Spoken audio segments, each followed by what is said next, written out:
longevity lifestyle designers. This is Zach with Secrets of Longevity.com. Something that I've had asked of me both online and in person. I've also seen people talking about it online and referencing myself or other people like myself that are speaking about a similar topic. Is they are asking whether someone my age or the appearance of my age should be talking about longevity. Now, when someone's messaged me about this and it's in writing on a computer screen, I don't know the tone behind it unless they've sort of written that in as an aside, and you can see there's either something sort of charged behind the question. Sometimes if it's something you see in person, however, you do get to know why, sort of the feeling behind the person asking you the question. And a lot of the times, at least when I've had this asked in person, is there's sort of a subtle defensiveness and emotional charge caught up in their question. So it's a loaded question, and it's an attempt to sort of put you on the spot, and it's designed to embarrass you in public. So basically, it's a interrogator type question. Now, if anyone's familiar with the 6 personality types, these are general personality types that people can take on. They're actually negative personality types that people portray through different interactions, and these elicit negative responses and conflict between people. You'll know that there's the interrogator, sort of the vampire or the energy vampire. There's the sort of passive-aggressive. There's a long list of them. Well, there's 6. I can't remember the other 3. But basically, interrogating is when you're asking someone a question, but you have an ulterior motive behind it, and you're trying to bring out something in them to either make them feel guilty, or to put them down, or to make them feel or seem and appear like a fool. So yeah, I once had someone ask me this in person in front of a large group of people, and it kind of caught me off guard. I'm used to it now. I've had it asked of me a few times, and I know how to respond to it. But yeah, it's a pretty low energy, sort of energy grabbing type of way to interact with someone.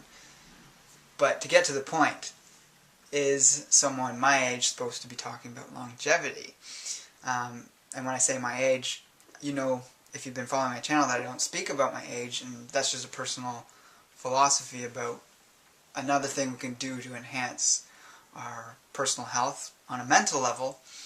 But obviously I appear the way I appear, and I'm definitely not 80.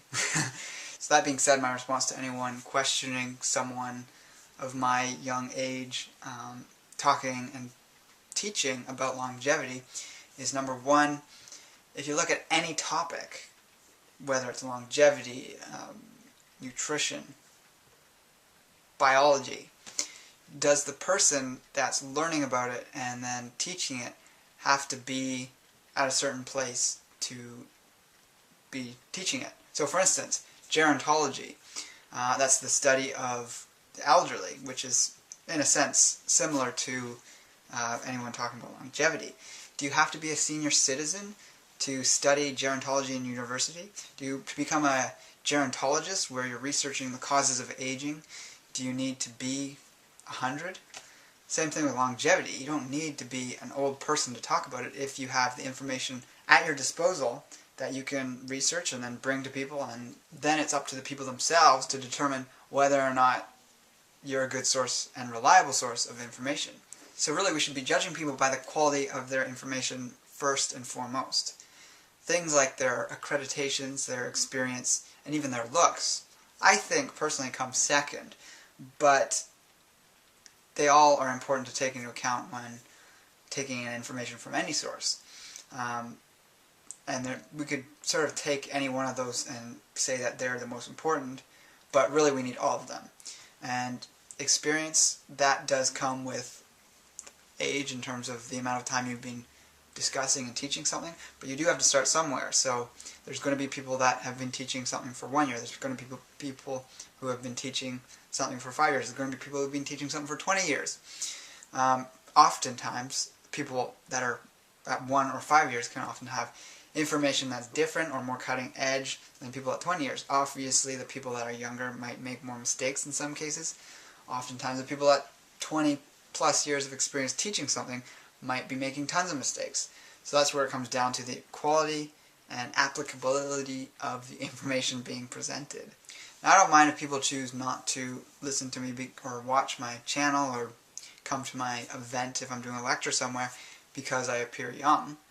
But over time, obviously, those people are going to come to me and realize that I have this information. Maybe they will look back and realize I had lots of information at this time in my teaching information career as well. So with that being said, check out my various videos I have on here. Check out my website in the link below, and remember to embrace life without limits.